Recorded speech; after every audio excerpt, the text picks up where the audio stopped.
ዘውዱ ሾው በመላው አውሮፓ የሚኖሩ ኢትዮጵያውያንና ትውልደ ኢትዮጵያውያን በማህበራዊ ኢኮኖሚያዊና ፖለቲካዊ ጉዳዮች ዙሪያ ያላቸውን ሁለንተናዊ ተሳትፎና እምቅ የህይወት ተመክሮ በጥልቀት የሚዳስስ በይዘቱ ለየት ያለ በአዝናኝ ገጠመኞች የተሞላና በማራኪ ጨዋታዎች የተኳለ ቴሌቪዥን ፕሮግራም ዘውዱ ሾው።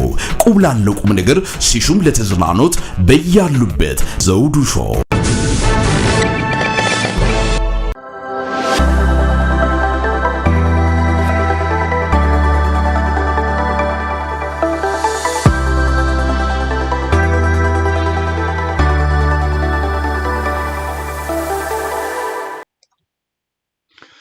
ሰላም ጤና ይስጥልን ክቡራን ተመልካቾቻችንና አድማጮቻችን፣ ዘውዱ መንግስቴ ነኝ ከዚህ ከአገር እንግሊዝ። የዝግጅት ክፍላችን ከእናንተ ክቡራን ተመልካች አድማጮቻችን ጋር የምናደርገውን የቀጥታ ዝግጅት አሁን ጀመርን። እናንተም አብራችሁ ቆይታ እንደምታደርጉ ተስፋ እናደርጋለን። የዛሬ ዝግጅታችንም በተለይም በኢትዮጵያ ወቅታዊ ጉዳዮች ላይ ያተኮረ ሲሆን በተጓዳኝም የኢትዮጵያ በተለይም የቀጠናው አስተላለፎች ምን ይመስላሉ? እንደሚታወቀው በተለይም እስራኤልና አሜሪካ በጋራ ሆነው በኢራን ላይ እየተደረገ ያለው ጦርነት በተመለከተ ከአፍሪካ ጋር የሚያቆራኘውስ ነገር አለ ወይ? የዓለም አቀፍ ዲፕሎማሲው ምን ይመስላል? ኢትዮጵያ ጠቅላይ ሚኒስትሩን በአሁን አጣብቂኝ ችግር ውስጥ ገብቷል የሚሉ ወገኖች ቁጥር እየጨመረ መጥቷል። በዚህ በኩል ገለልተኛ መሆን የሚገባው የኢትዮጵያ መንግስት አሁን ግን ወግኖ በተለይም የዚህ ከአረብ ኤምሬት ጋር ባለው ቅርብ ግንኙነት ምክንያት ሀገራችንን ለሌላ አደጋ ጋልጧታል የሚሉ ወገኖች አሉ። በተጓዳኝም በፋኖ በኩል እየተደረገ ያለው ተጋድሎ ጠንክሮ የቀጠለበትና በሺዎች የሚቆጠሩ ፋኖ ኮማንዶች ማስመረቁም አብይን አሁን አጣብቂኝ ችግር ውስጥ የከተተው እንደሆነም እየተገለጠ ነው የሚገኘው።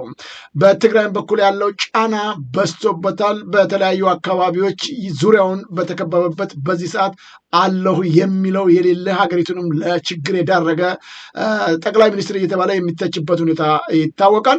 እንግዲህ የቀጠናውን አስተላለፍ በተመለከተና የኢትዮጵያን ወቅታዊ ጉዳዮች በተመለከተ ሁልጊዜም ዘወትርም እየመጡ ለዘውዱ ሾው ሚዲያ ተመልካች አድማጮቻችን በሀገርም በውጭም ላሉት ሰፊ ሙያና እውቀታቸውን ትንታኔ የሚሰጡን ፖለቲከኛውና ዲፕሎማቱ ፕሮፌሰር መሐመድ ሀሰን ዛሬም ከኛ ጋር ቆይታ ያደርጋሉ። እናንተም ታዲያ ከይህ ዝግጅት ለሌሎች ተመልካች አድማጮቻችን ይደርስ ዘንድ ሼርና ላይክ እንድታደርጉት ከወዲሁ በማክበር ጋብዛለሁኝ። አዳዲስ ተመልካች አድማጮችም የዘውዱ ሾው ሚዲያን ሰብስክራይብ በማድረግ ወዳጅ ቤተሰቦቻችን በመሆን ሀሳባችሁን፣ እውቀታችሁን፣ ልምዳችሁን የምታካፍሉበትን ይህን ዝግጅት እንዳልኩት ሰብስክራይብ እያደረጋችሁ ወዳጅ ቤተሰቦቻችን እንድትሆኑ እናንተንም በአክብሮት እንጋብዛለን። የዘውዱ ሾው ሚዲያን ጆይን አድርጉም። በተቻለን መጠን ለሀገራችንና ለሕዝባችንን ጠቃሚና ትክክለኛ መረጃውን የሚያሰራጨውን ይህን የዘውዱ ሾው ሚዲያን በተቻለ መጠን ለሌሎቹ ተደራሽ እንዲሆን ማድረግ የሁላችንም ነው። ዋርድያዎችን ከልብ አመሰግናለሁ። አሁን በቀጥታ ወደ ፕሮፌሰር እንሄዳለን። አብረን ቆይታችሁ ከዘውዱ ሾው ሚዲያ ጋር ይሁን እያልኩኝ ወደ እንግዳችን ሄዳለሁ። ፕሮፌሰር ከልብ አመሰግናለሁ። ሁልጊዜም ዘወትርም እየመጡ እውቀትና ልምዶን በማካፈል ለሀገራችንና ለሕዝባችን የሚጠቅሙ መረጃዎችን በመስጠቱ በጣም ከልብ አመሰግናለሁ። ጤና ይስጥልኝ። እንዴት ነዎት? ጤና ይስጥልኝ ወንድሜ ዘውዱ፣ ደህና ነኝ። እኔም ከልብ አመሰግናለሁ በመጋበሴ። ባለፈው ስለ ጦርነቱና የኢራን ታሪክና የቀጠናዋን ጉዳይ ላይ ነበር የተነጋገርነው። አሁን ደግሞ ሰፋ ባለው ቀጠናችን ላይ ነው የምንነጋገረው። ሁለቱ የተዛመዱ ናቸው። በዝርዝር መጀመሪያ ላይ የተናገርነው አብርሃም አኮርድ የሚባለው የአብርሃም ስምምነት አሜሪካኖች የፈጠሩት ፊክሽን ነው። ያ ፊክሽን አሁን ፈርሶ የትም ሊደርስ አልቻለም። አሁን እኛ መነጋገር ያለብን እኛን የሚመስልና ከአካባቢያችን አልፎ ተርሞ ትንሽ የሆነች ሀገር ብዙ የቤንዚን ገንዘብ በኪሷ ያስገባች ቀጠናችን ላይ የምትጫወተው ጨዋታ ምንድን ነው? ወደፊት መጣወት ትችላለች ወይ? አሁን እሷም ራሷ በጣም ችግር ላይ ያለች ሀገር ነች። በዚህ በትልቁ ጦርነት ከኢራን ጋር ወዴት ነው የምናመራው? የኢትዮጵያስ አመራር አቅል አለው ወይ ነው? ነገር ይገባዋል ወይ? የበሰለ ሰው ነው? ለምንድን ነው እዛ የተለጠፈው? በዚህ 3 ዓመት ውስጥ ደግሞ ሰሜን ኢትዮጵያ በጠቅላላ ለቆ አሁን እሱ ከንቲባ ከሆነ ቆይቷል። እሱንም በዝርዝር እናስቀምጣለን። ለምንድን ነው እዚህ ላይ የወደቀው? ከአድማስ ማነስ ነው? ከስግብግብነት ነው? ወይንስ በጭራሽ ይህንን ትልቅ ሀገር ማስተዳደር የማይችል መሆን ሰውን ስለሆነ እየተጋጨ እዚህ ሁኔታ ላይ ደርሷል። በመጀመሪያ እናንተ ባደረግነው ውይይቶች ብዙ ሰዎች አይቶታል፣ ብዙ ሰው ተደስቷል። የጦርነቱ መንስኤንም የተገነዘቡ ይመስለኛል። አሁን በአካባቢያችን ያለው ግጭትና እሷንም የራሷ ትንሽ ፕሮጀክት ይዛ ብቅ አለችው የሱ ወዳጅ የሆነችው ኢመሬትም እንደ ድሮ ሳይሳካላት እሷም ራሷ የሰፈር መስፋፋት ፈልጋ የራሷን የጠረፍ ወይንም ደግሞ የወደብ ኢምፔሪያሊዝም የሚል ፕሮጀክት አስቀምጣ ነበረ። ያ ፕሮጀክት ምን ይመስላል? ያንን ፕሮጀክት ደግሞ ትክክል ነው ብሎ አቅፎ ከነሱ ጋር ዥዋዥዌ የሚጫወት የሀገሩን ጥቅም ወደ ጎን ትቶ ምንም አይነት የማያስብ ሰፊ አመለካከት የሌለው ተራ አራዳም ያልሆነ የበሻሻ ሰው እዛ ጉድ ውስጥ ገብቶ አሁን እሱ ችግር ላይ ነው ያለው። እንዴት ችግር ገባ? ለምን እዛ ገባ?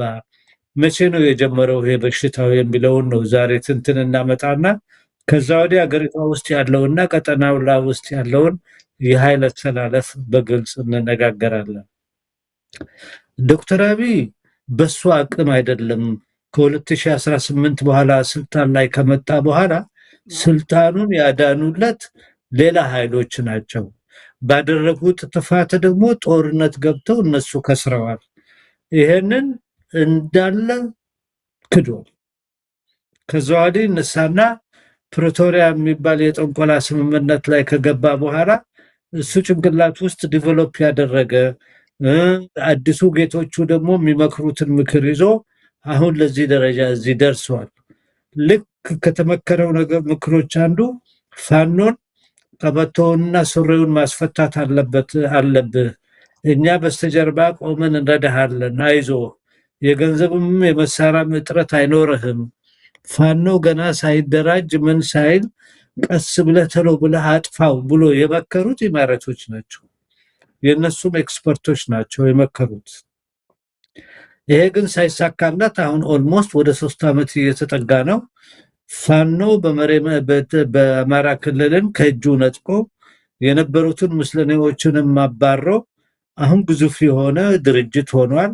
የራሱን ኮንትራዲክሽኖችንም እያጠበበ ምን እያለ እያስማማ ምንም በአራት ክፍል የተከፈሉም ቢሆኑ አሁን ወደ አንድ የአመራር እንትን ስለመጡ ሁኔታቸው እየተሻለ እየተደራጀ እየነቁ የፖለቲካል ብስለታቸውም እየሰፋ ከዛም አልፎ ተርፎ ከሌሎች ጋር ያለው በዛ ቀጠና ላይ በዛ ሀገር ላይ ደግሞ እየነቁ ሌላ የመጡት ቲፒኤልኤፎቹ አንዱ ክፍል ነው።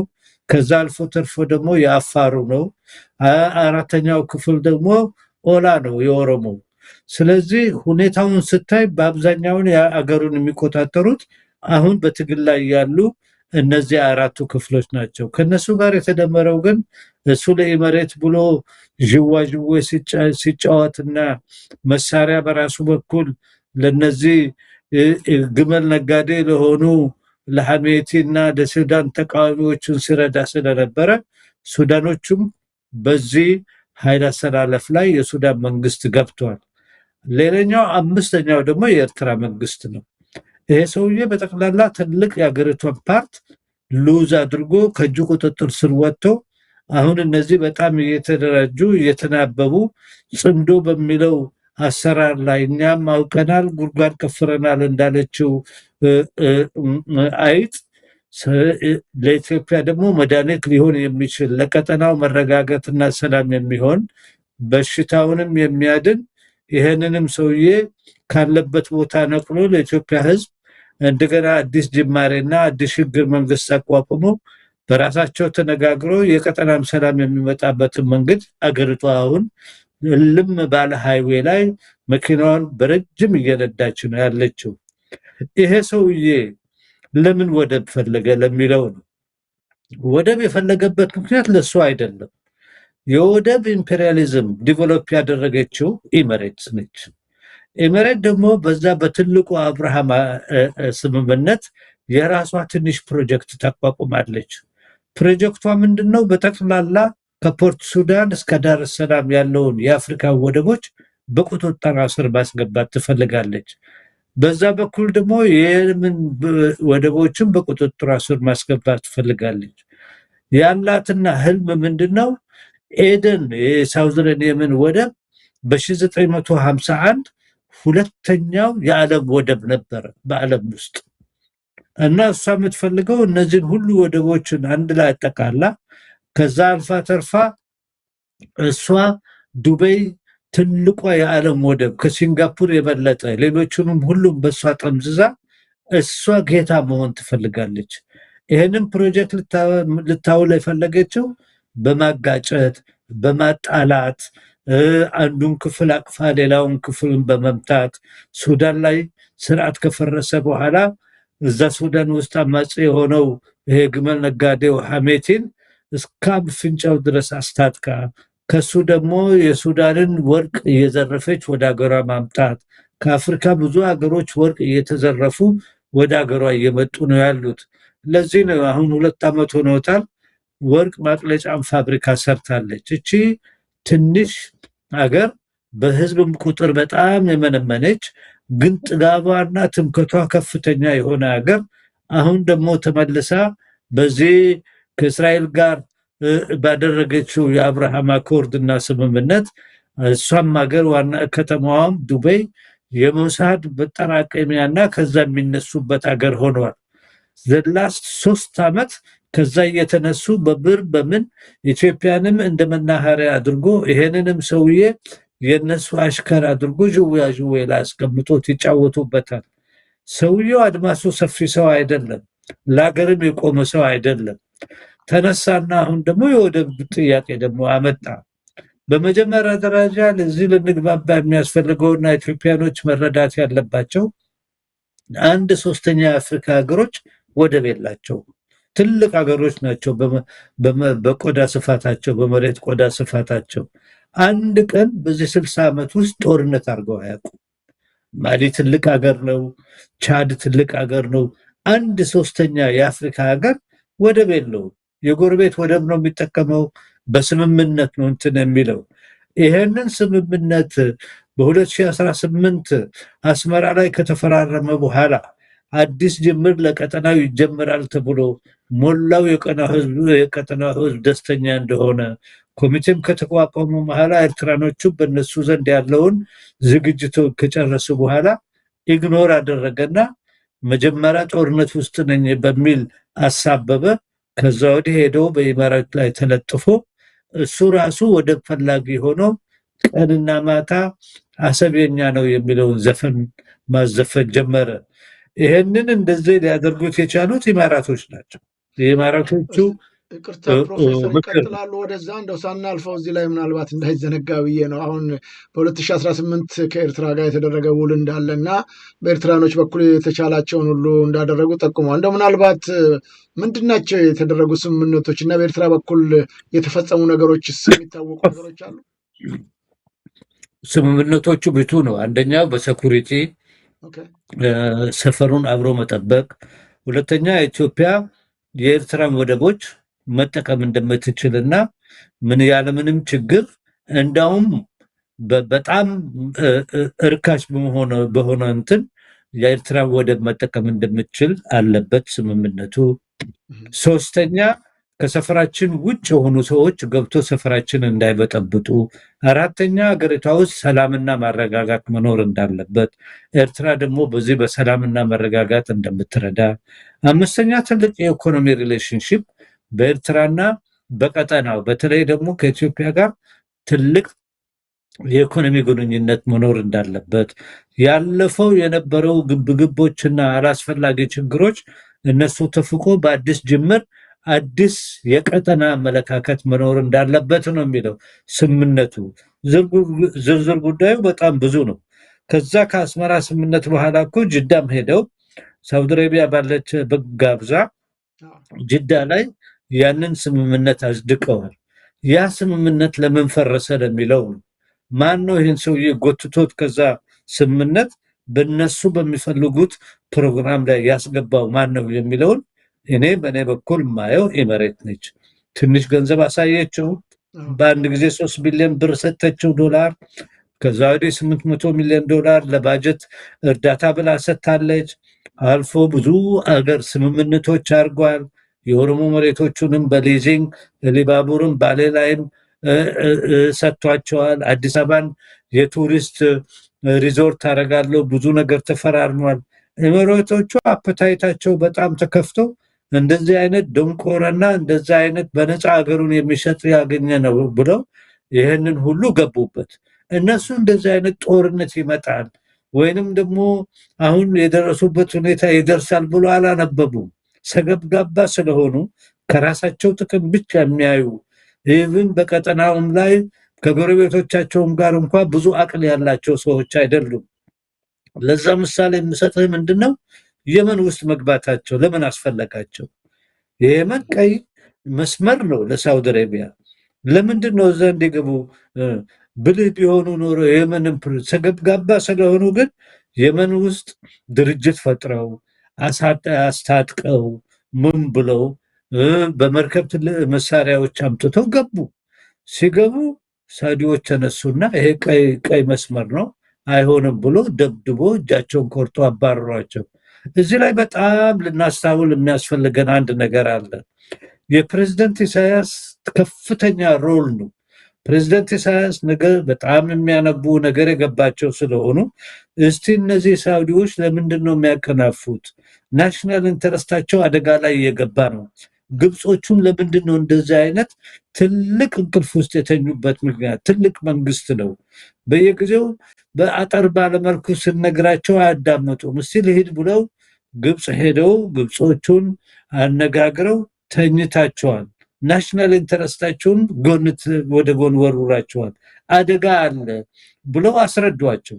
ከዛም አልፎ ተርፎ ሳውዲ አረቢያም ሄደው ከሳውዲ ባለስልጣኖች ጋር ሰፊ ንግግር ነው ያደረጉት። ያለውን ችግር በተለይ ይሄ ትልቁ የአብርሃም አኮርድ የሚያመጣውን ችግር ከዛ አልፎ ተርፎ የኢማሬት ደግሞ የራሷ መለስተኛ ፕሮጀክት ምን እንደሆኑ አስረዷቸው እና ከእንቅልፋቸው ከሰቀሷቸው። የዛ ውጤት ነው ሳውዲ አረቢያ ተነስታ አይ የመን ላይ ሲገቡ ይሄማ ፕሬዝዳንት ኢሳያስ የሚያወራው ነው፣ ሰፈራችን ገብተው የኛ ሰፈር ሊበጠብጡ ነው፣ እኛንም አደጋ ላይ ሊጥሉ ይፈልጋሉ ብሎ ጦራቸውን ልከው ደብድበው አባረሯቸው። አንደኛው የመሬት ከሳራ የመን ላይ ነው ያጋጠመው። ሁለተኛው ከሳራ ወደዛ ሳይሄዱ ፕሮፌሰር በጣም አመሰግናለሁ። እዚሁ ላይ እስቲ አንዳንድ ነገሮች እንዲነሱ ነው። ቅድም እንደገለጹልኝ በተለይም በኤርትራ መንግስት በ2018 ከኢትዮጵያ ጋር ጠቅሰዋቸዋል በዝርዝር ነገሮችን ውሎችን ከተዋወሉ በኋላ ይህንንም ደግሞ ሳውዲ አረቢያ ሄደው ማጽደቃቸውን ገልጸውልኛል። ያንን ስምምነታቸውን በጋራ ሆነው ማለት ነው። ይሁን እንጂ ለምንድን ነው ጠቅላይ ሚኒስትር አብይ አህመድ ይህንን ስምምነት እንደገናም ደግሞ እየታወቀ አረብ ኤምሬት ከማነው ስሙ ከሳውዲ አረቢያ ጋር ያላትን ልዩነት እየተረዳ እያወቀ ለምንድን ነው በስምምነቱ መሰረት ከኤርትራ ጋር በተደረገው ስምምነት መሰረት ስራውን ወደፊት መቀጠል ሲገባው ከሳውዲ አረቢያም ከኤርትራም ጋር ግንኙነት የሌለውን ወይም ደግሞ ቅራኔ ውስጥ የገባውን የአረብ ኤሚሬት ጋር ሄዶ መቀላቀል የፈለገው ለምንድን ነው? አንዱ እሱ ነው። ሁለተኛው የኤርትራው ፕሬዝዳንት አሁን እንደገለጹት ፕሬዝዳንት ኢሳያስ አፈወርቄ ምን አሳስቧቸው? ምናልባት በኤርትራ ላይ ሊከሰት የሚችለው አደጋ ስጋት ታይቷቸው ነው ሄደው ለመቀስቀስ ለግብፅም ሆነ ለሳውዲ አረቢያ ተኝታቸዋል የሚል ነገር መናገር ለምን ፈለጉ? በጣም ጥሩ። በመጀመሪያ ደረጃ ፕሬዝዳንት ኢሳያስ በጣም የሚያነቡ በጣም የ60 ዓመት ውስጥ በስትራቴጂ እና በንቃት የሚሰሩ ሰው ናቸው። እነሱ የተገነዘቡት ምንድነው? በመጀመሪያ ደረጃ ይሄ የትራምፕ ስርዓትና ከሱም በፊት በተለይ የትራምፕ ስርዓት የአብርሃም አኮርድ የሚለው ምን እንደሆነ የተገነዘቡ የመጀመሪያ ሰው ናቸው። አብርሃም አኮርድ ማለት ሁሉንም ሱሪውን አስወልቆ እስራኤል የሰፈሩ ካቦ ሆና አሜሪካ ከላይ ተቀምጦ ቀጠናውን እንደፈለገ ማሽከርከር የሚለው ነው። ይቻላል ወይ ለሚለው ደግሞ እሳቸው ካነቡና ካጠኑ በኋላ ከዛም አልፎ ያኔ ሞስኮ ሄዶ ፕሬዝደንት ፑቲን ጋር ሲነጋገሩ ቆልጭ አድርገው አስቀምጦታል። ቀጠናውን የሚበጥብጡ ኃይሎች አሉ፣ ግን ህልም ላይ የተመሰረተ ፖሊሲ አስቀምጠዋል። ህልም ነው፣ ዓለም ተቀይሯል፣ እንደዚህ ሊቀጥል አይችልም። እናንተም ራሽያን ፌዴሬሽን የራሳችሁን ድርሻ እንትን ማለት አለባችሁ። እናንተን ለማፍረስ የተሰራው ስራ አልተሳካም። ሶቪየትንም ህብረትን ቢሆን ምዕራቡ አይደለም ያፈረሰው፣ በራሱ በውስጡ ኮንትራዲክሽን ያፈረሰው ብሎ ተናግረው ነበር ሞስኮ ላይ። በዛ እያይዘው ደግሞ ይሄ ጦርነቱና ይሄ አዲሱ ትልቁ ግሎባል ስትራቴጂ በመጀመሪያ ደረጃ ራሽያን ፌዴሬሽንን ለማጥፋት በዩክራይን ጦርነት ተኮሱ። ያ ጦርነት አልተሳካላቸው። ሌላ በጣም ደግሞ የተተኮሰባትና እሷንም ለማስጨነቅ የሚፈልጉት ቻይናን ነው። የቻይናን እድገት እግሯ ላይ ሰንሰለት ለማሰር የሚያደርጉት ጥረት ነው። እኔ ግን በበኩሌ ይሄ ይሳካል ብዬ አላምንም ነው ያሉት። ከትልቁ እንትን ወደታች የወረዱት በኋላ ይሄ አብርሃን አኮርድ ደግሞ ለምን እንደሆነ አወቁ። አንዷን እስራኤል የምትባለውን የሰፈሩ ፖሊስ አድርጎ እሱ አስቀምጦ የሚቃወሙትን ኃይሎች ሁሉ ደምስሰው ሰፈሩን በአዲስ ቀጠና ማስተካከል ማለት ነው።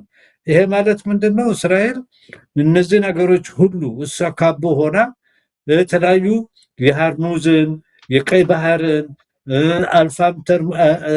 አልፋ ደግሞ ሜዲትራኒያንን አልፋ ደግሞ ኢንዲያን ኦሽን ላይ ከፍተኛ ኮንትሮል እንዲኖራት ነው የሚፈልገው። እሷ ፖሊስ ሆና እንደ ፈጥኖ ደራሽ በየቦታ እየገባች የማይፈልጉትን እየደበደቡ ለማባረር እንደሚፈልጉ በጣም የተገነዘቡ ሰው ናቸው።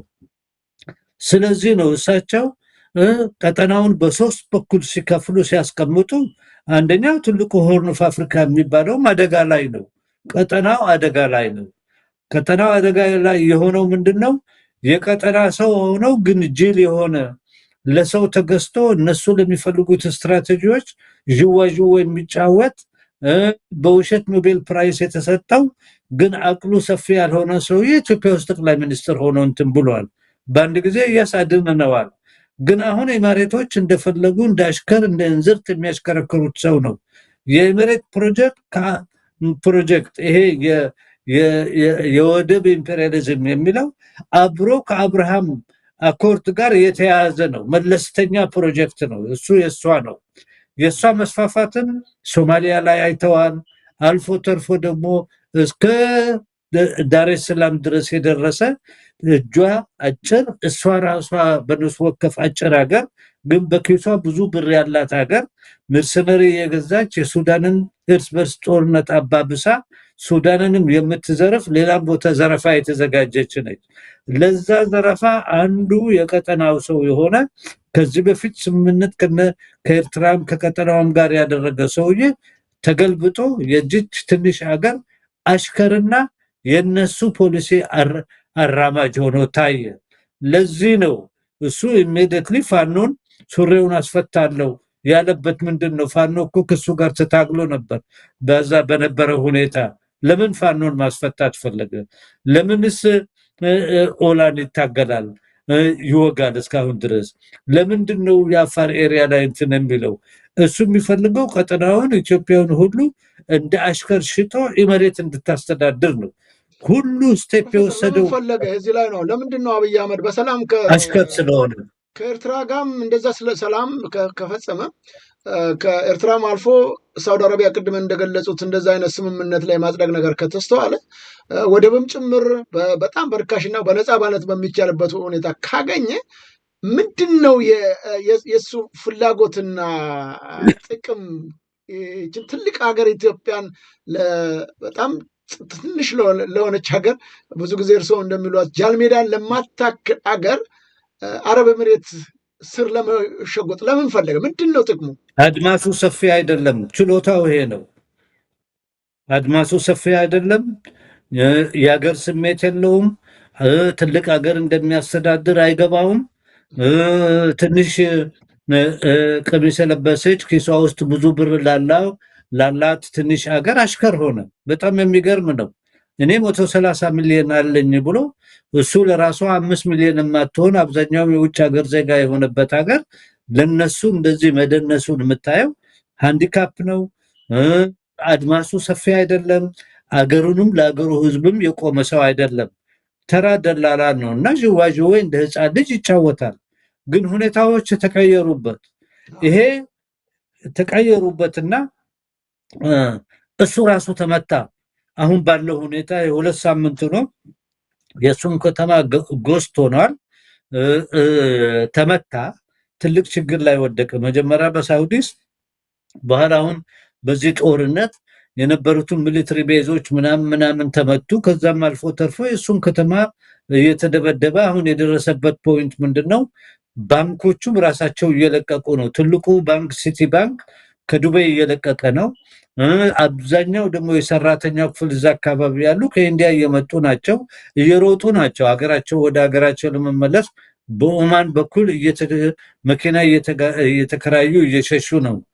ሌላም የሚያሳይ ምንድነው? እንደዛ በሆነበት መሬት በጣም ተደብድባ ትልቅ ችግር ላይ ያለች ለቅሶ ለመሄድ መጀመሪያ ተንደርድሮ የሄደ የሀገር መሪ የሚባል አብይ ነው እነሱ ጋር ሄዶ ለቅሶ ከነሱ ጋር ያረፈው።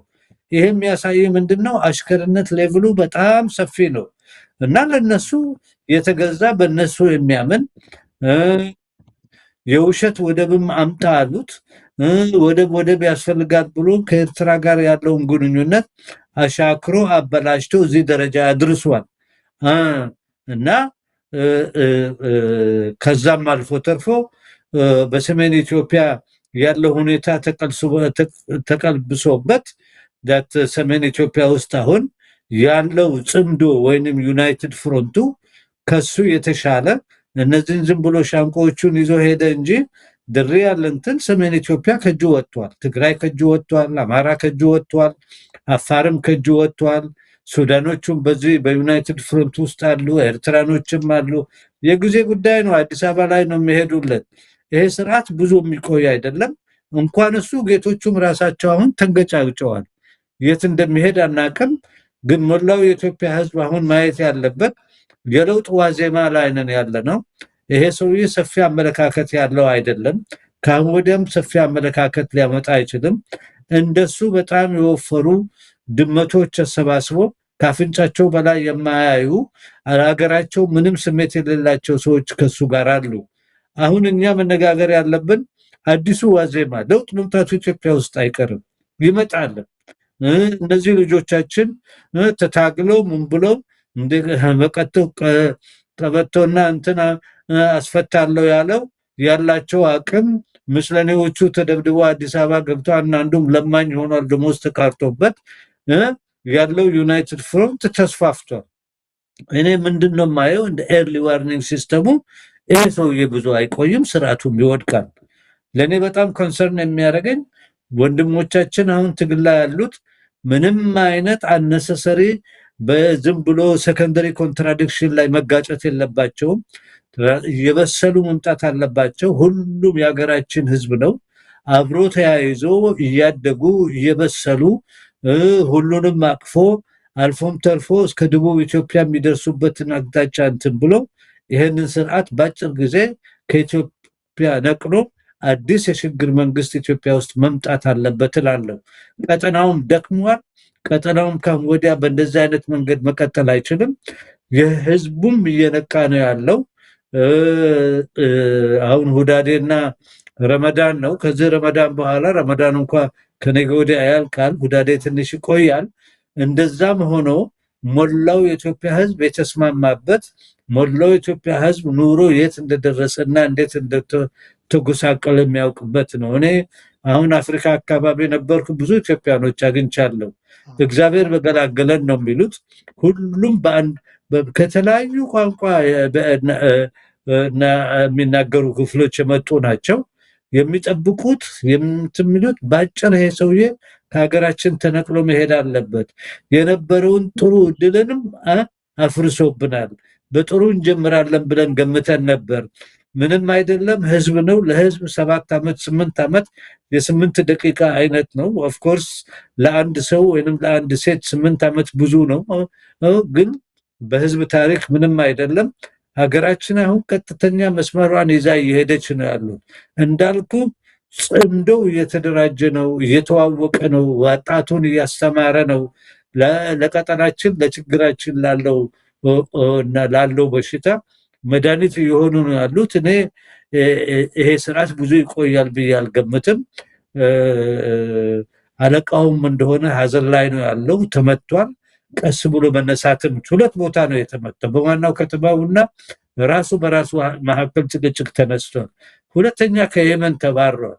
በረው እንግዲህ እንደ እሳተ ገሞራ ሰፈራችን ገብቶ ሊበጠብጥ የሚችልበት እንትን የለውም። ሌላ አንድ አስፈላጊ ጥያቄ ምንድነው? እነዚህ ሽምጥ ሱዳን ውስጥ የሚታገሉትም ግመል ሽያጭው እሱም እየተመታ ነው። አሁን የሱዳን ጦር እየተጠናከረ ብዙ ከተማዎች የያዘ ነው። አብዛኛው የኢትዮጵያ እንትን አረብኛ ስለማያውቁና ስለማይከታተሉ ነው። በጣም የሱዳን መንግስት እየተደራጀ ካርቱንም አሁን በደንብ አረጋግተዋል። ሌሎችም ከተሞች አሁን እየተቆጣጠሩ ነው ያሉት። ስለዚህ የዚህ ሰውዬ ጊዜ አብቅቷል ነው የምለው። ሞላው ኢትዮጵያዊ ሞራሉን ከፍ አድርጎ ዝም ብሎ ትልቁን ነገር ማየት አለበት። ጥቃቅ ከማየት በፊት ይሄንን ለውጥ በአጭር ጊዜ እንጠብቃለን፣ ይመጣል፣ እርግጠኛ ነኝ። አብዛኛዎቹም ያነጋገርኳቸው ሰዎች ሁሉም ፕሬዲክት የሚያደርጉት አዲስ ለውጥ ኢትዮጵያ እንደሚመጣ ነው የነገሩኝ። ይሄ ነው የታዘብኩት። ከልብ አመሰግናለሁ ፕሮፌሰር። እንግዲህ በቀጠናው ያለውን ሁኔታ ለማስቀመጥ ሞክረዋል። ታዲያ አብይ አህመድ አሁን ዛሬ አጣብቂኝ ችግር ውስጥ በገባበት በዚህ ሰዓት ፋኖ ደግሞ ትግሉን አጠናክሮ እየቀጠለ ያለበት ሁኔታ ተስተውሏል። እሱ ይህንኑ የአረብ ኤምሬቱን ንጉስና የጡት እናቱን ለመጠየቅ በሄደበት ሰዓት ፋኖ ደግሞ ከ2000 በላይ ልዩ የሆኑ ኮማንዶችን አስመርቆ አብይን አንገት የሚያስደፋ ተግባር የፈጸመበት ሁኔታ ይስተዋላል። እርሱ አሁን ጥንዶን እየገለጹ ነው ያሉት።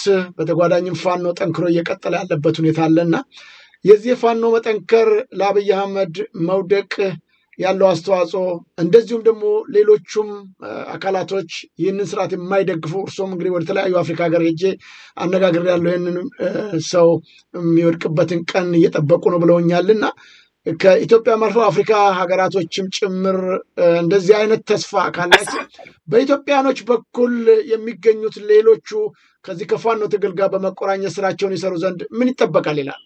ምን መደረግ አለበት? በጣም ጥሩ። አየህ፣ አብዛኛው ኢትዮጵያዊ ዛኔ አፍሪካ አካባቢ ያገኘኋቸው በመሬት ላይ የሚሄዱ ሰዎች ናቸው። አየር ላይ የተንጠለጠሉ ሰዎች አይደሉም። ኮምፔርም ሲያደርጉ ሌላ አፍሪካ ሀገሮች ዩጋንዳም ሆነ ሌላም ቦታ ሰዎች በሀገራቸው በሰላም ሲኖሩ እነሱ መኖር አቅቷቸው መሰደዳቸው ይከነክናቸዋል።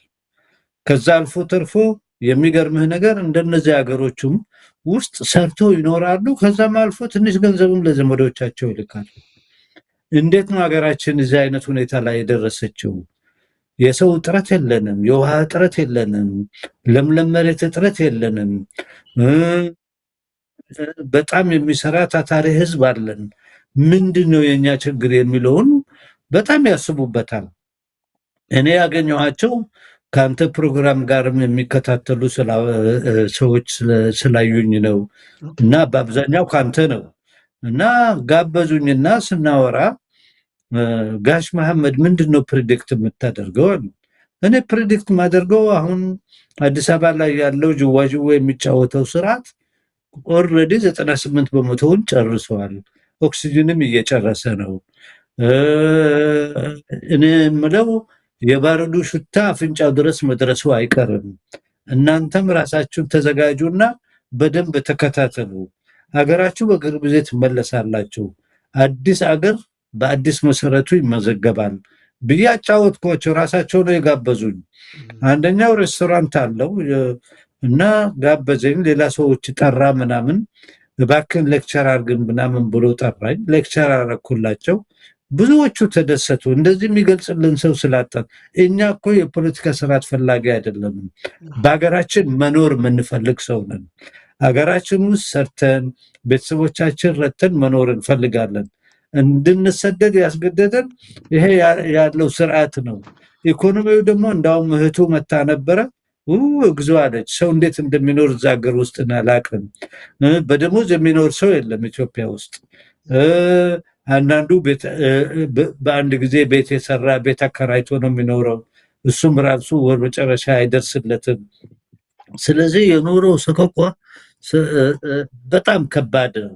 ከነሱ ጋርም ተነጋግሬ ነበር። እዛ ካምፓላ 2-3 ጊዜ ጋብዞኝ ነበረ። ናይሮቢም ብዙ ኢትዮጵያኖችም አነጋግሮኛል። ሌላም ቦታ ላይ እንደዛ አነጋግሮኛል። የሚያሳይ ምንድነው ጉጉታቸው ነው። እንደሱ ያስረዱን። አንደበቶ ክፍት ነው። እርሱ በሚገልጹት እኛ በጣም ነው የምንደሰተው። ስደት ላይ ያለን ሁሉ ይሄ አስቀያሚ ስርዓት የሚወድቅበትን ሁኔታ እና ቴክኒኩን ስትገልጻቸው ፊታቸው ነው የሚያብለጨልጭ። ምክንያቱም አብዛኞቹ ወደ ሀገራቸው ተመልሶ ሀገራቸው ውስጥ መስራት ነው የሚፈልጉት። ከሚገርም ነገር ለማንም ይሄኛው ደግሞ ኦሮሞዎቹም ራሳቸው በስደት ላይ ነው ያሉት። ይገርማል። ምንም የላቸውም። 10 ኦሮሞ የወፈሩ ካልሆኑ በስተቀር እና ጥሬ ስጋ በልቶ የሚዘፍኑ ካልሆኑ በስተቀር ኦሮሞውም አልተመቸውም። ለማንም የሀገር አልተመቸም በዚህ ስርዓት ውስጥ። ስለዚህ እኔ የኃይሉን አሰላለፍ ቁጭ አድርጌ እንደዚህ ነው፣ ወደፊትም ወደ እናንተ መጥተው ሊጠሯችሁ ይችላሉ፣ አዳምጧቸው።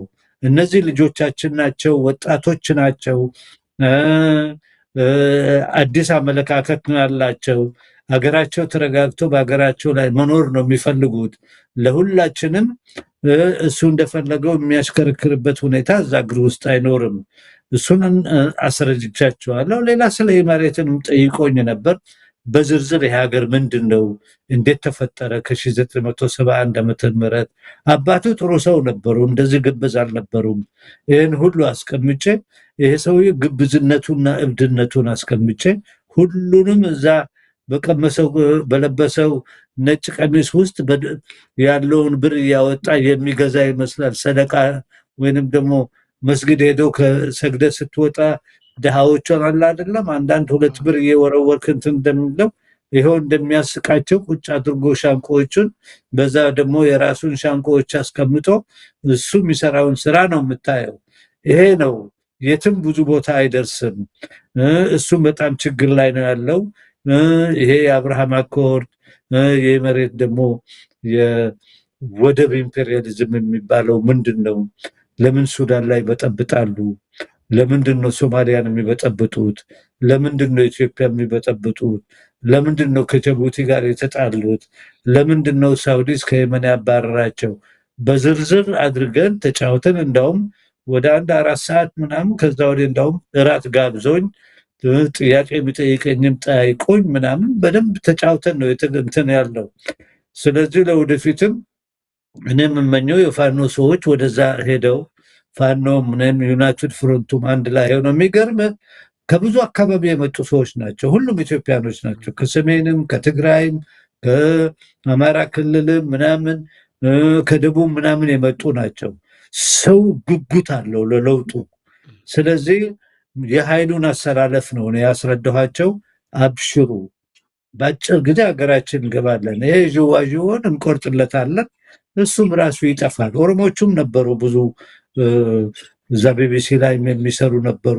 ስለዚህ ኢትዮጵያኖች እክ ብሎ ከተፉት ቆይተዋል። ዘውዱ ወንድሜ፣ እኛ ማደራጀት ያለብን እኔና አንተ እና እንደነቹ ንቃቱ የሰውን ንቃት ከፍ ማድረግና ማን ነው ይሄን ሀገር ላይ የሚጫወተው? ለምን አሽከር ሆነ ለሚለው አሽከር ነው። ድሮም አሽከር ኦፔዲዮ እኮ የነበረ ሰው ነው። ድሮም በአሽከርነት ነው የተቀጠረው። በዛ ነው ትሬንድ የሆነው በአሽከርነት። አሁንም እዚህ ሲመጣ ያለ ጌታና ያለ እንትን መኖር አይችልም ነው ብለ። አመሰግናለሁ ፕሮፌሰር። እንግዲህ እርስዎ በውጭ የሚገኙትም ጋር ሲነጋገሩ ፊታቸው ሁሉ በርቷል ነው የሚሉኝ። ወደ ሀገራቸው ለመመለስ ያላቸውን ጉጉት በጣም የሚያመላክት እንደሆነ ጠቁመውኛል። ይሁን እንጂ የጠቅላይ ሚኒስትሩ ልዩ አማካሪ የማህበራዊ ጉዳዮች አማካሪ የሆነው ዳንኤል ክብረት ግን ምናልባት ሰምተውታል ብዬ አስባለሁኝ። የሚለው ሌላ ነው። እንኳን እናንተ ሬሳችሁ እንዳይመጣ ሲል መግለጹ አይዘነጋም።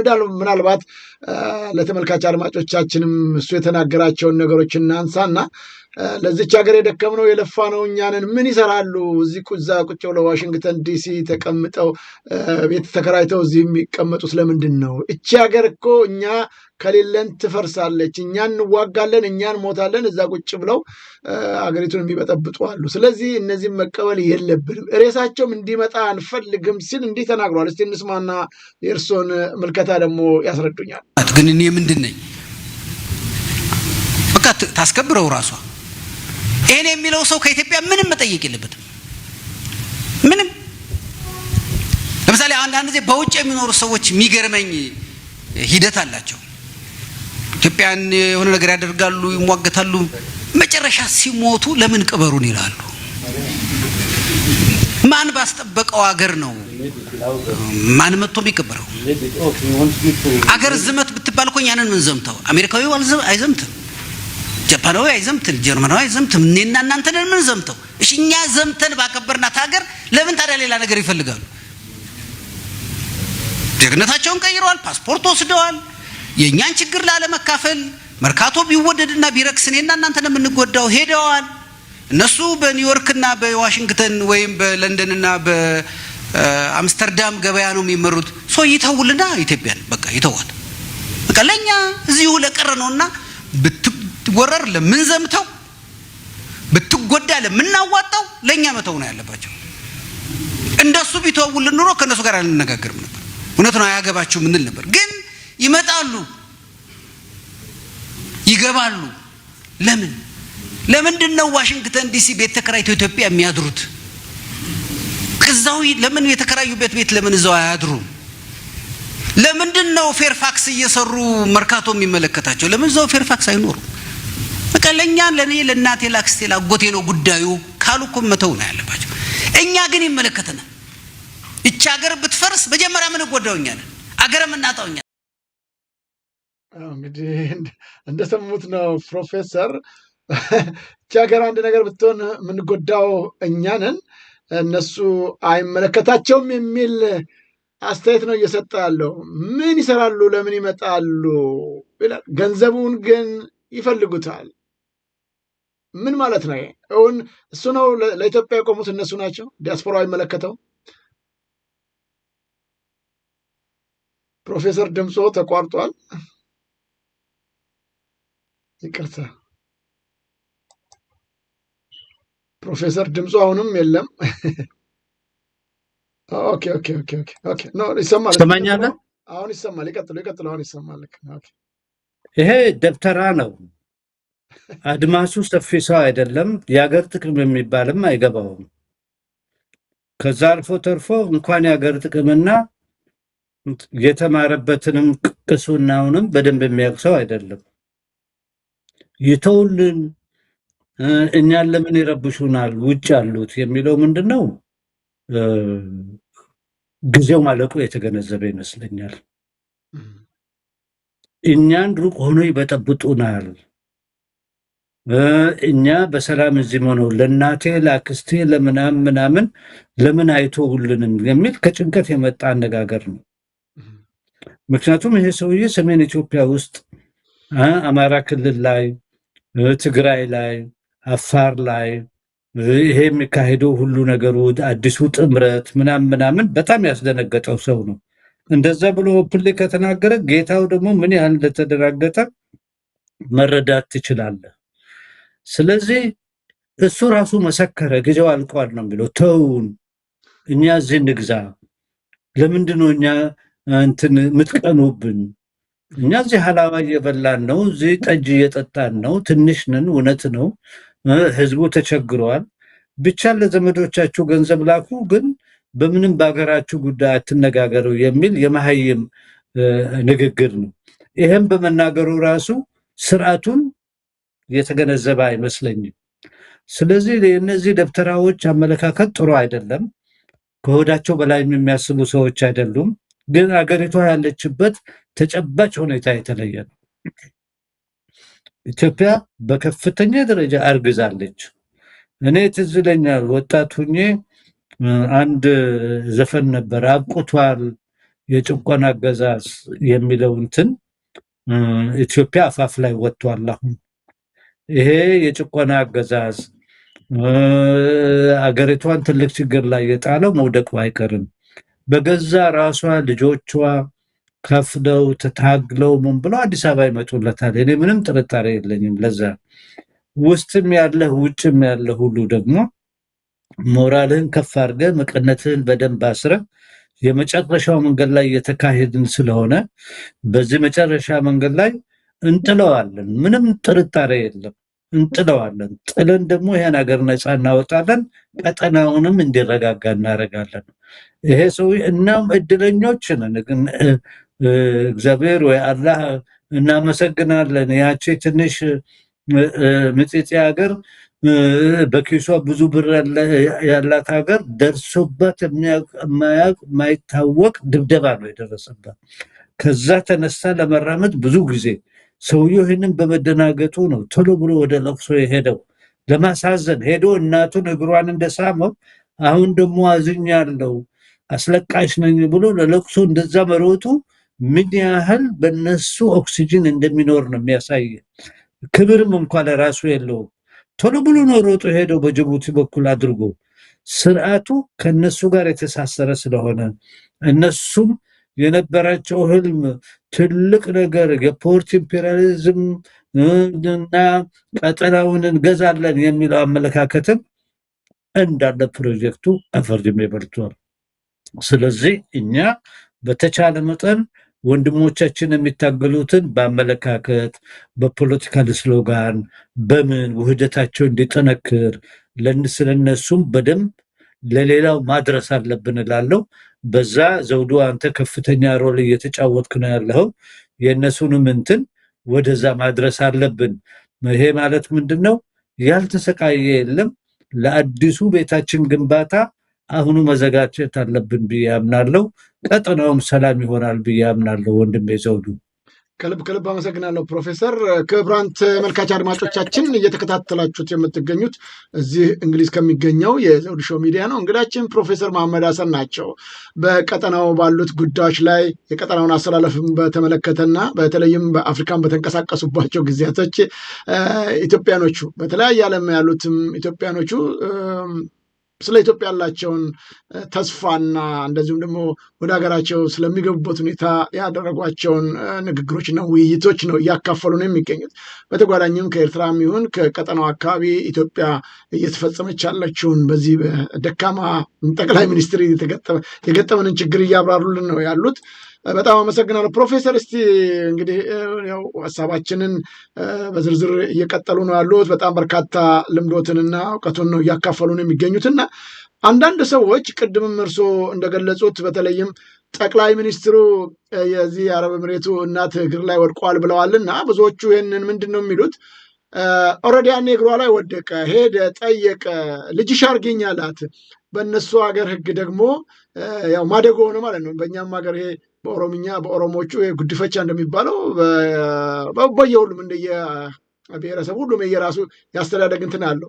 አንዳንዱም ደግሞ የሌላ ሀገር ዜጋን መጥቶ ከኢትዮጵያም በጉድፈቻ ወስዶ ያሳድጋል እና እዛ ከተወሰዱ በኋላ እንደ ልጅ ከተወሰዱ በኋላ አውቶማቲካሊ የዛን ሀገር ዜግነት ያገኛሉ የሚል ነገር ይነሳል። ስለዚህ አብይ አህመድ አሁን የአረብ ኤሚሬት ሴትየዋ እንደ ልጅ ስለወሰደችው የአረብ ኤሚሬትም ዜግነት አለው፣ ስለዚህ ኤኒታይም በፈለገበት ጊዜና ወቅት ወደዛ ቢሄድ መብቱ ነው የሚሉ ወገኖች አሉ።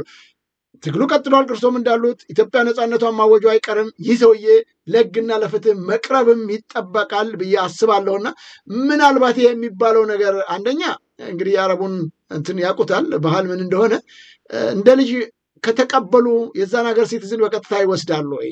ሁለተኛ ስትሄዶ እዚህ እኔ የዚህ ሀገር ዜጋ ነኝ ቢል ያዋጣሉ ወይ?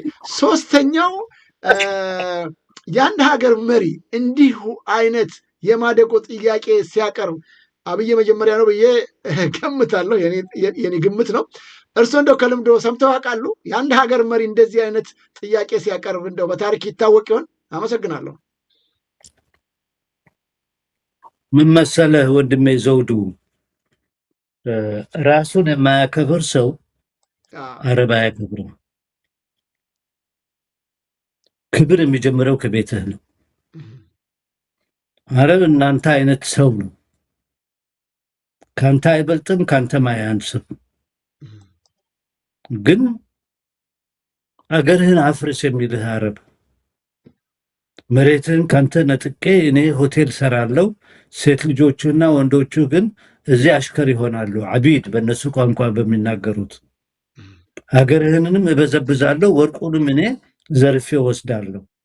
ከዛ አልፎ ተርፎ ያንተን ልጆችና ምናምን ወደ ጦርነት አስገባለሁ፣ ከጎረቤት ሀገር ከወንድሞችህ ጋር እንዲጣሉና አንተ ወቅተህ ተዋግተህ ሞተህ አሰብን ያዝልኝ።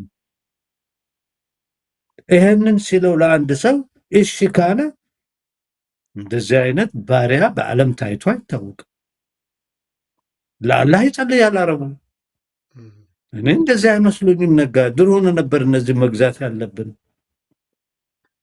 ይሄ ምንም አይነት የራሱ ክብር የሌለው፣ ምንም አይነት የራሱ ቁመና የሌለው፣ ማንነቱን ከሌላ ጋር አነጻጽረው መረዳት የማይችል ሰው እጃቸው ላይ ወደቀ። እንደዚህ አይነት ሞኝ እጅህ ላይ ከወደቀ እኮ ትጠቀመዋለህ። እነሱ ያልተገነዘቡት ምንድነው? 120 ሚሊዮን ኢትዮጵያ ውስጥ ያለው ደግሞ ሁሉ ሞኝ አይደለም። እንደዚህ አይነት ደደብ ሃንዲካፕ የሆነ ምንም አይነት የሀገር ስሜት የሌለው ምንም አይነት ሃይማኖት የሌለው ለማንም ጌታው የሚደንስና ከነሱ ጋር የሚቆም ሳይኮሎጂ ነው ያለው። ይህንን ነው የተገነዘቡት። ታዲያ እነሱ ከወደቀ ወደቀ፣ በሩን ይዘጋሉ። ይዘጋሉ በሩን፣ ስሙንም አይጠቀስም። እኔ አሁን ካይሮ ነበርኩኝ። የሚገርም ነገር እንደው እንደ ኤግዛምፕል ላስቀምጥልህ ነው፣ የአረብን ሳይኮሎጂ እንድትገነዘቡ ብዬ ነው። ታክሲ ውስጥ ነው ያለሁት እና ታክሲው ሰውዬ እንደዚህ ወደ የኔ እድሜ የሚሆን ሰው ምራቁን የዋጠ ሰው ነው። እያወራን ወደ ሆቴል እየወሰደኝ ነው ያለው። አላ ጤና ይስጥልኝ ምናምን፣ ረመዳን ሙባረክ እንዴት ነህ ምናምን አልኩት። እንዲህ እየተጫወትን እያለ ብሩህ የሆነ ሰው ነው።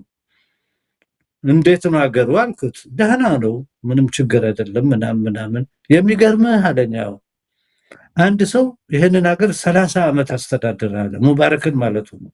እሺ ትንሽ ትምህርት ቤት በስሙ አልተሰራም እስካሁን አለ። እንዴት አልኩት። በጣም ስትራይክ ያደረገኝ። አይገርምህም? 30 ዓመት ያስተዳደረ ሰው ጋፕ ስሙ አይጠቀስም ማለት ነው።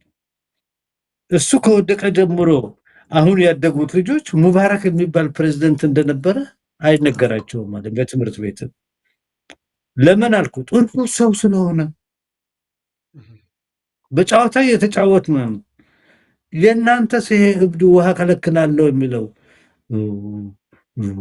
እስቲ ስለሱ አጫውተኝ አለ። አጫወትኩት። ይሄ ደግሞ ከዚህ የባሰ እርኩስ ነው እና ህዝቦች ይነቃሉ፣ ያያሉ። ከፍ ያ ከሁላችሁ እንዴት አድርጎ መጣ አለኝ። በቃ ወታደር ነበር ብነበር አይደለም አልኩት። ቢሳጠረህ የሚባል አለ። ቢሳጠረህ ምንድነው? ሙቪንግ ካርፔት፣ ይሄ የድሮ ፐርሺያን የልጆች ጨዋታ ነው። ሙቪንግ ካርፔት ሮቢን ሁድ የሚቀመጥ የሚበርበት። ኧረ በቃ ይሄ ሰውዬ በአጋጣሚ የሚበር ምንጣፍ አጋጥመውና እዛ አስቀመጠው አልኩት። አሁን ገባኝ አለ። አሁን ገባኝ። ይሄም ሀጅ ነው ተወዋል። ሌላ ነገር መጫወት ጀመርን። የነቃ ሰው ነው። ኢትዮጵያ ውስጥም ብዙዎቹ ነቅተዋል። ህዝቡም ነቅተዋል። እየኖረ እኮ ነው፣ ኑሮውን እየኖረ ነው። አንድ ጊዜ እዚህ ዝም ብዬ ሳይ ከመሄዴ በፊት እኚህ የደርግ አባል የነበሩ የፖሊት ቢሮ አባል የነበሩ የተማሩ ሰው ናቸው። ሽመልስ ማዘንጊያ የሆኑ መጽሐፍ ጽፈው ነበረ። አላ ያልተመከርነው ምክር አልነበረም። ጦርነቱን አቁሙ፣ አያዋጣችሁም ምናምን ተብለን ከአረብ ሀገሮች ከሌላ ሶሻሊስት ሀገሮች ተመክረን ነበራሉ እና ቆሙ።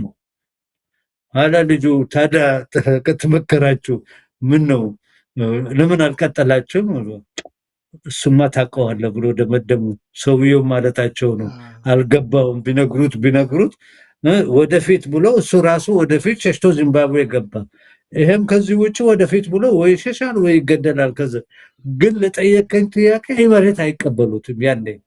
ምክንያቱም የሸተተ የገማ እንዳሉት ይጥሉታል። ይሄ ነው የዛ አካባቢ ሳይኮሎጂን ለማያውቅ ቢያውቅ ኖሮ ባልጀመረው ነበር። አይሰጡትም፣ አያስገቡትም። በላፒስ ነው የሚያጠፉት። እነሱ በጣም የሚያከብሩት የራሱን ክብር የሚያከብር ሰው ነው። አሁን ራሱ እኚህ ሰውዬ መሐመድ ቢን ዛይድ ሄደ ኢንተርቪው ብታደርገው ከአቢይ ይልቅ ፕሬዝደንት ኢሳያስን ነው የሚያከብረው። አቋም ያለው ሰው ነው። በአቋም የሚቆም ሰው ነው። አመለካከት ያለው ሰው ነው። ይሄማ ዝም ብሎ አህያ አይደለም ወይ የሰጠውን ሁሉ የሚበላ ነው። ስለዚህ አረቦች በእንደዛ አያከብሩ፣ ይጠቀሙብሃል እንጂ ድጋፍ ይችሉታል አህያ። እና አህያ የሆነ ሰው መልሰ አንተ ምንድነው የምታደርገው? አገር ያስገብተህ ቤት ያስገብተህ አይቀበሉትም። ባለውለታም አይደለም። አገሩን ሽጦ ምን ብሎ ያ ሁሉ ችግር አገር ውለታ እኮ ጥሩ ግንኙነት ስትፈጠር ነው በህዝቦች መካከል። አሽከር በመሆን ግን ውለታን አታገኝም። እሱ ግን ኦፔዲዮ ስለሆነ እዛ ውስጥም አሽከር ሆኖ ስላደገ አሽከር መሆን ትልቅ ክብር አድርጎ የወሰደ ሰው ነው። ስለዚህ ሰውዬ ብዙ ሳናወራ አገራችን መስቀለኛ መንገድ ላይ ነች። የለውጥ ዋዜማ ላይ ነን ያለ ነው። ውጭ ያለ ኢትዮጵያዊ ሁሉ ተመካከር፣ ያለህን ኮንትራዲክሽንህን አሳጥረው። ረዘም ያለ አዲስ ቤት እየሰራን ያለ ነው። ቀጠናው በእንደዚህ ሊቀጥል አይችልም። ቀጠናችን ህዝቦችን በሰላም በመረጋጋትና አብረን በመስራት ቀጠናውን መገንባት አለብን እላለሁ። ወንድሜ ዘውዴ ይህንን ንቃት በተቻለ መጠን አንተም ቀጥልበት፣ ሌሎቹም እንደዚህ ዲቤት እያደረግን ይሄ ስርዓት ግን እኔም ነግርህ ምንድነው አክትሞለታል። 98ኛው ፖይንት ላይ ነው ያለው። ሀጅ ለታጋይ ወንድሞቼ ፋኖም ሆኖ የትግራይም ታጋዮች፣ አፋሮች፣ ኦላም ሌሎችም ኢትዮጵያኖች በቃ ሰብራችሁን አጠንክሩና ትንሽ መቀነታቸውን በደንብ ሰሩና በአጭር ጊዜ ይህንን ስርዓት መጣላችን አይቀርም። እናንተም እፎይ ትላላችሁ፣ ህዝባችሁም እፎይ ይላል እና የረመዳንም መጨረሻ ነው። ለወንድሞቼ የእስልምና ተከታዮች ከነገ ወዳ ረመዳን ስለሚያበቃ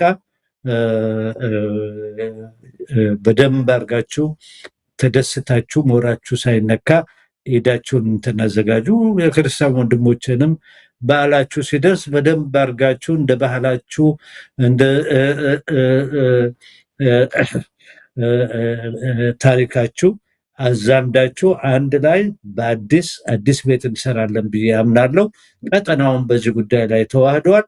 ምንም እኔ ደስተኛ ነኝ። ወንድሞችን ኢትዮጵያኖች በኢስት አፍሪካ ውስጥ ካየው በኋላ ትልቅ ነው የፈነደቅኩት።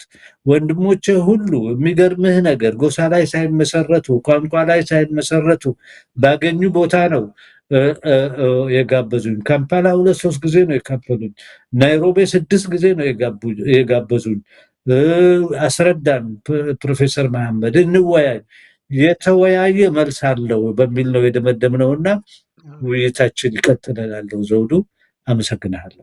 ከልብ አመሰግናለሁ ፕሮፌሰር። እንዳሉት እንግዲህ ያው የእስልምና እምነት ተከታዮች እርስዎንም ጨምሮ ሐሙስ ነው ተብሏል መሰለኝ። እንግዲህ ዛሬ ካልታየ ቅድም አይቼ ነበር፣ ሐሙስ ግን የመጨረሻው እንደሆነ ተገልጿል። እርግጠኛ ነኝ ሐሙስ ነው የሚሆነው።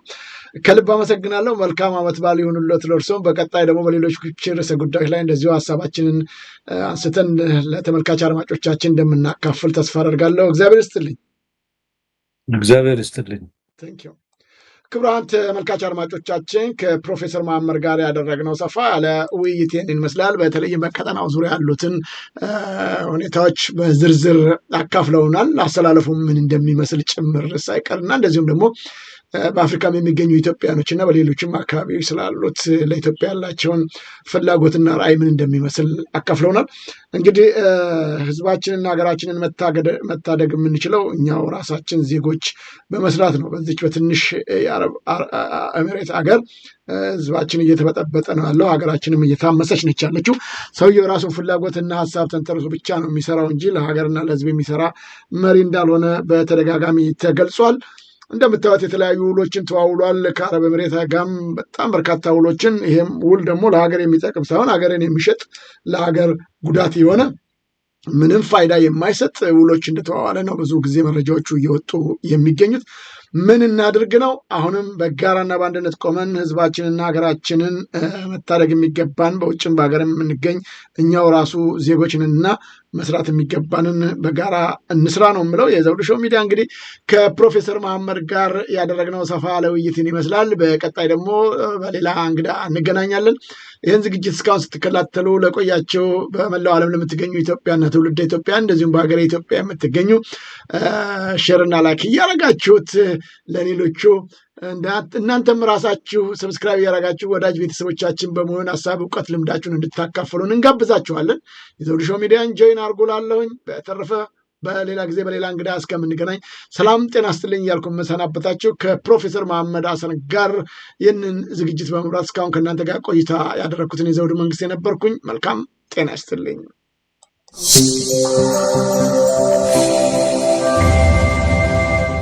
ዘውዱ ሾው በመላው አውሮፓ የሚኖሩ ኢትዮጵያውያንና ትውልደ ኢትዮጵያውያን በማህበራዊ ኢኮኖሚያዊና ፖለቲካዊ ጉዳዮች ዙሪያ ያላቸውን ሁለንተናዊ ተሳትፎና እምቅ የህይወት ተመክሮ በጥልቀት የሚዳስስ በይዘቱ ለየት ያለ በአዝናኝ ገጠመኞች የተሞላና በማራኪ ጨዋታዎች የተኳለ ቴሌቪዥን ፕሮግራም ዘውዱ ሾው። ቁም ላለው ቁም ነገር ሲሹም ለተዝናኖት በያሉበት ዘውዱ ሾው